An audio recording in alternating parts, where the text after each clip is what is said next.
What is self-improvement? For men, the road to self-improvement is always a conscious attempt to become better in every way possible. This occurs when you finally decide that you need a significant positive change in your life. In today's age, there's a lot of losers. People who become comfortable with their everyday life and accept the fact they're failures just because society convinced them to. This leads to depression. Over 6 million men suffer from depression per year, but male depression often goes underdiagnosed. You wanna know why? Because men don't like to talk about their feelings, especially if it's a doctor. Society has convinced us to talk about our feelings and seek help from a professional with a degree. I'm not telling you guys to ignore your emotions. You can share and talk about your feelings with male friends who will support you and encourage you. What I am trying to tell you is to focus on self-improvement. There's people out there who grind, put in the work, and suffer. These are the people who share their knowledge and inspire others to be successful. Wouldn't you like to be the same? For the longest time, I've been one of those skinny neck losers who let people pick on him and faps all day. For the longest time, society has convinced me to reject my masculinity and basically be a little bitch. But I have decided to change. I've decided to be a better person. Not only for myself, but for the people around me. I've decided to build muscle, get money, and improve my mental health. But in order to be successful, you have to put in the work. You have to take that first step in order to be successful. For me, that first step was going to the gym. For me, this was an easy first step in self-improvement because I've always enjoyed being physically challenged. However, I couldn't maintain going to the gym every day because of lack of motivation. I didn't put any effort on that training. I mostly did light weights. So that's why you have to keep in mind that in order to be successful at the gym, you have to change your mentality. If you feel confident and positive, you will perform well. You can't just go in and expect to hit a PR just like that. You need to believe in yourself and say that you're the biggest and strongest guy at the gym. That's how high you need your ego to be. It took me a couple of years to realize this, and that is why a lot of people promote the gym so much, because not only does it help with your physical health, but it also helps with your mental health. That is why I recommend the gym as the first thing you can do to start self-improvement. One of the things that I did when starting my self-improvement journey is getting into a routine. Fortunately, I started building routines back when I was in high school. It's a lot more easier to build routines when you're in school because you do the same repetitive task over and over, and for the most part, each day is mostly the same. If you're still in school, I want you to notice some of the things that you do every day in class. Things that never change. Take note of that, just so you can get an idea of how schools build routines. Having a routine can be useful because it can replace motivation. It can help you do tasks automatically without thinking, but relying on routines alone can cause issues. If you rely too much on routines, how are you gonna make progress? You have to be at least a little bit motivated to do something today better than you did yesterday. What I'm trying to tell you is to step out of your comfort zone. If you go from bad to average and you stay at average, how are you gonna become great? In order to go from average to great, you need to be uncomfortable. And this is the part where a lot of people, myself included, struggle with. But in today's age, it's too easy to relax, play video games, watch movies, order fast food, and watch porn. You can literally right now go on TikTok and be distracted for hours without accomplishing anything. Are you okay with that? Are you okay with indulging yourself with constant dopamine and feel like shit afterward? Are you okay with someone like me being better than you? Look at me. Look where it started. Look what I have become. I might not be confident about a lot of things, but one thing that I am confident about is that I can do anything I set my mind to. You see, this is what self-improvement can do for you. It can give you one of the most important things that a human being can have, and that is self-confidence. I am a different person from what I was 3 years ago. At that time, I was okay with myself. I was comfortable. I played video games, and I fapped every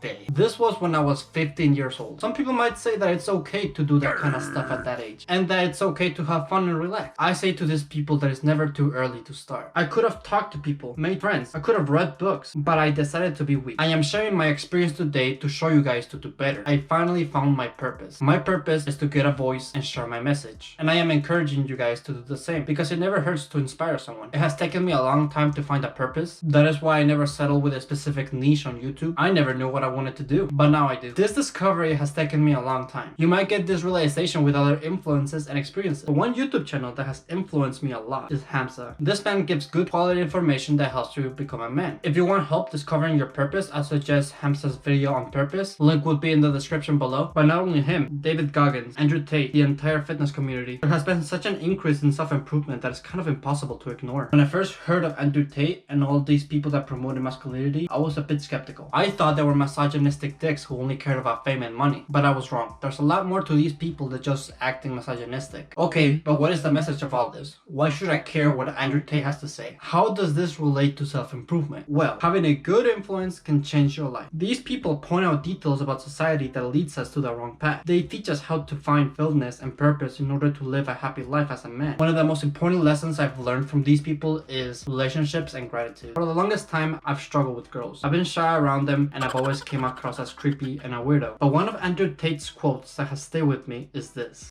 If you approach a girl and you try and talk to her and you fail completely, Within 30 seconds, she's forgotten. You come over and you're awkward and you fuck up and you fall over or something embarrassing, whatever. 30 seconds later, she's moved on. She's back on Instagram.